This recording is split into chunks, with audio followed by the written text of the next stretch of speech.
रामलाल किसान की फसल रातों रात गायब होने लगी। कौन है यह चोर? गुस्से में वह लाठी लेकर खेत में छिप गया। आधी रात को एक चालाक चूहा आया। सबसे अच्छे दाने चुनकर अपनी बोरी में भर रहा था। रामलाल ने पकड़ना चाहा, पर चूहा फुर्ती से भाग निकला। अगली रात रामलाल ने जाल बिछाया। सुबह चूहा फंसा, पर उसके बगल में एक चिट्ठी थी। प्रिय रामलाल जी, आपकी फसल स्वादिष्ट है। मैं चोरी नहीं, टेस्टिंग कर रहा हूं। कल के दाने फीके थे।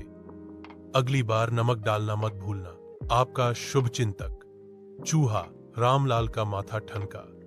यह चूहा चोर नहीं, फूड क्रिटिक निकला।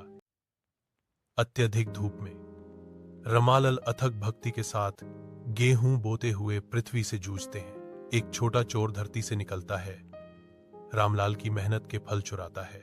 रामलाल देखता है, उसका गुस्सा एक शांत तूफान है जो एक अनुभवी चेहरे के नीचे पनप रहा है। रामलाल रात की शांति में जागता है। उसकी आंखें फैल जाती हैं क्योंकि वह अपने आसपास को देखता है। चांदनी रात में रामलाल अपने कीमती मक्का को खाते हुए एक चूहे को देखता है। रामलाल गुस्से से भरकर चिल्लाता है, यह चूहा मेरी सारी मेहनत बर्बाद कर रहा है। रामलाल चुपचाप बैठे हैं। उनका दिमाग चूहे को सबक सिखाने की चुनौती से जूझ रहा है। उसकी पत्नी हस्तक्षेप करती है। उसकी आवाज एक कोमल गुहार है, चूहे को मारने से कुछ हल नहीं होगा। हमें किसी और तरीके के बारे में सोचने की जरूरत है। रामलाल की आंखों में अचानक एक चमक आती है और वह चिल्लाता है, मेरे पास एक विचार है। रात के आवरण में किसान रामलाल एक टोकरी लेकर अपने खेत में जाता है। वह सावधानी से टोकरी को मैदान के बीच में रखता है। वह जानबूझकर सावधानी से गेहूं के दाने अंदर रखता है और टोकरी को मिट्टी के ढक्कन से ढक देता है। धुंधली रात में एक चूहा टोकरी के पास आता है। उसकी आंखें उत्सुकता से चमक रही हैं। चूहा लालच से चिल्लाता है, वाह, आज क्या दावत है। ढक्कन बंद हो जाता है। चूहा फंस गया। विशाल खेत में किसान रामलाल टोकरी खोलते हैं। एक छोटा चूहा डर से कांपता है। रामलाल धीरे से बोलता है, डरो मत छोटे भाई, मैं तुम्हें चोट नहीं पहुंचाऊंगा, लेकिन मुझसे वादा करो, तुम उस फसल को बर्बाद नहीं करोगे जिसके लिए मैंने इतनी मेहनत की है। रामलाल अपने मुरझाए हुए खेत के बीच खड़ा है। उसकी निराशा गिरती हुई फसलों का दर्पण है।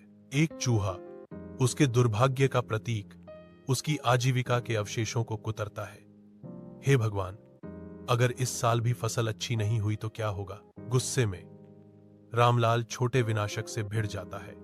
अरे चूहे, तुम मेरी फसल क्यों बर्बाद कर रहे हो? मैदान के शांत कोने में रामलाल एक चूहे के साथ धीमी आवाज में बातचीत करता है। रामलाल विनती करता है, अगर मैं तुम्हें हर दिन थोड़ा अनाज दूं तो क्या तुम मेरी फसल को नुकसान नहीं पहुंचाओगे? चूहा जवाब देता है, हां, मैं वादा करता हूं, मैं तुम्हारी फसल की रक्षा करूंगा। 6 महीने बाद रामलाल का खेत फल फूल रहा है, जो सूरज के नीचे एक पन्ना कालीन टेपेस्ट्री है।